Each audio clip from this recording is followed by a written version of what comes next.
मुजफ्फरपुर के केशव नगर सदातपुर कांटी रोड स्थित में सरस्वती विद्या मंदिर स्कूल कितने सालों से चल रहा है वो बताएं। सर्वप्रथम मैं आशीर्वाद न्यूज बिहार और मॉर्निंग समाचार 24 लाइव नाउ के कार्यकर्ता को हार्दिक धन्यवाद मुझे अपने चैनल से जोड़ने के लिए। 2015 में इसकी स्थापना हुई है।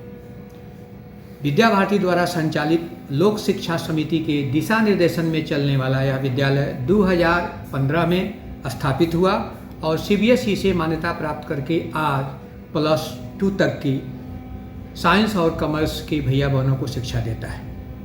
शिक्षा सभी देते हैं। शिक्षा के क्षेत्र में हम शिक्षा, सेवा और संस्कार तीनों की त्रिवेणी बहाते और भैया बहनों को राष्ट्रभक्ति के अतिरिक्त मेधावी जीवन के लिए प्रेरित करते हैं। लेकिन वह भी मेधावी जीवन कैसा?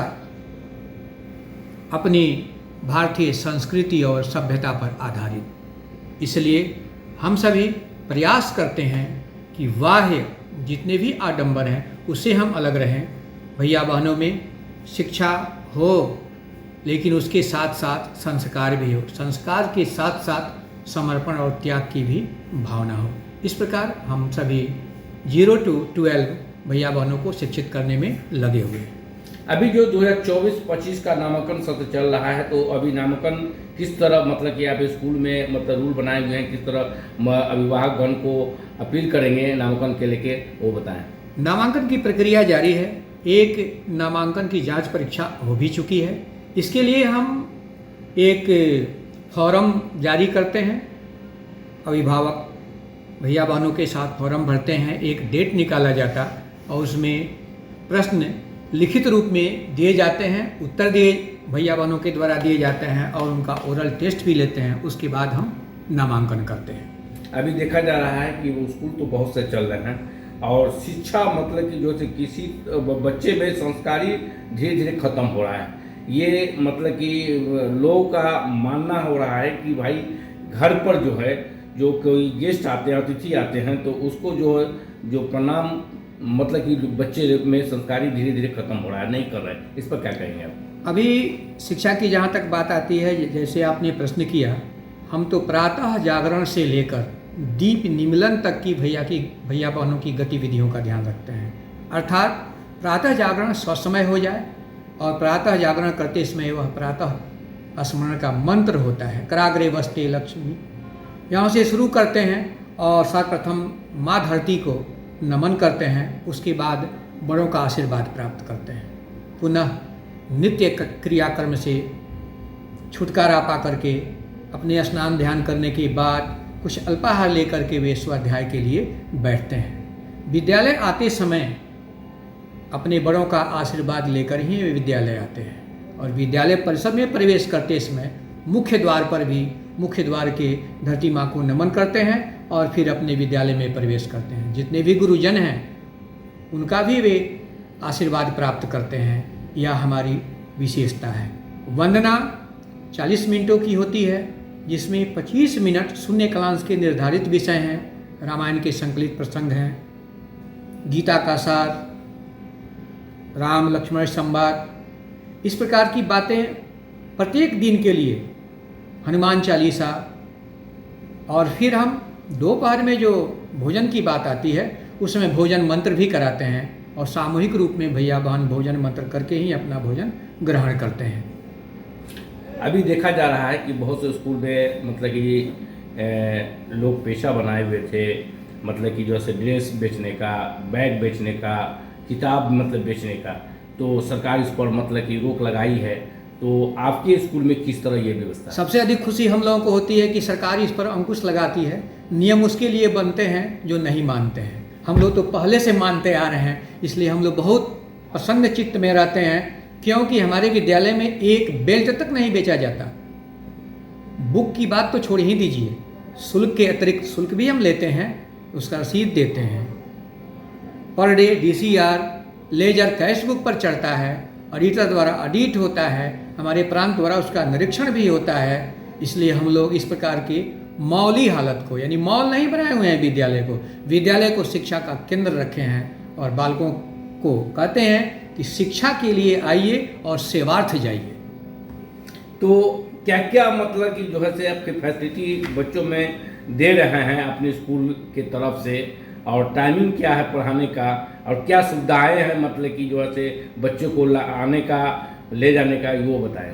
अभी हमारे यहाँ जो है स्मार्ट क्लासेज भी हैं, डिजिटल बोर्ड है, एक्सपीरियंस एबल टीचर हैं, हॉल है वंदना के लिए, सामूहिक हम बैठते हैं पढ़ाने की। जहाँ शिक्षा देने की बात जाती है तो निश्चित है कि कुछ कमज़ोर भी भैया बहन होते हैं, उनके लिए भी डाउट क्लियर करने का यानी प्रश्न पूछने का अधिकार रहता है। जब तक हम 70% से ऊपर या वेल सेटिस्फाइड नहीं हो जाते कि हमारे भैया बहन संतुष्ट हो गए हैं, तब तक हम अगले चैप्टर में नहीं जाते।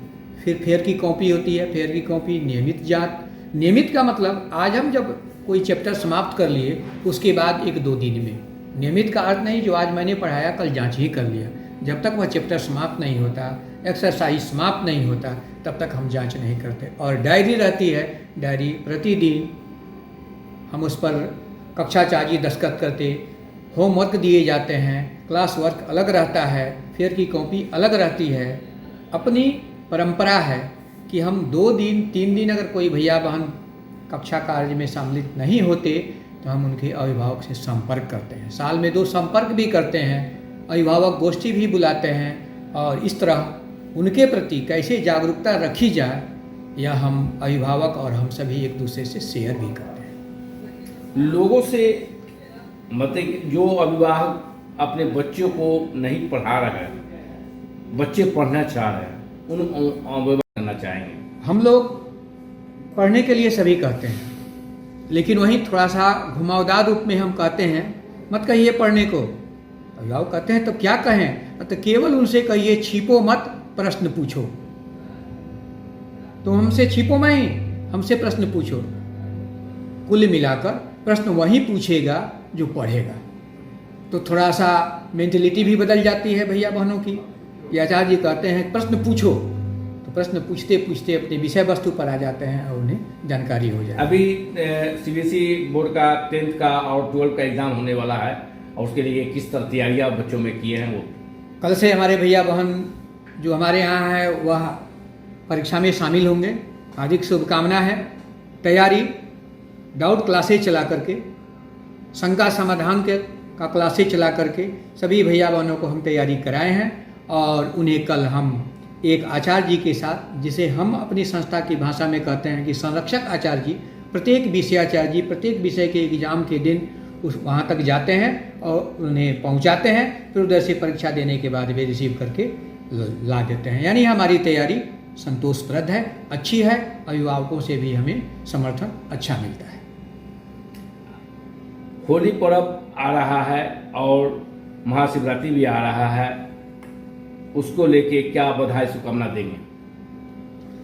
होली है हिंदुओं का एक महान पर्व है, और वह भी विभिन्न प्रकार के रंगों से सराबोर मानवता के संस्कारिक रूप में देखने का एक पर्व है।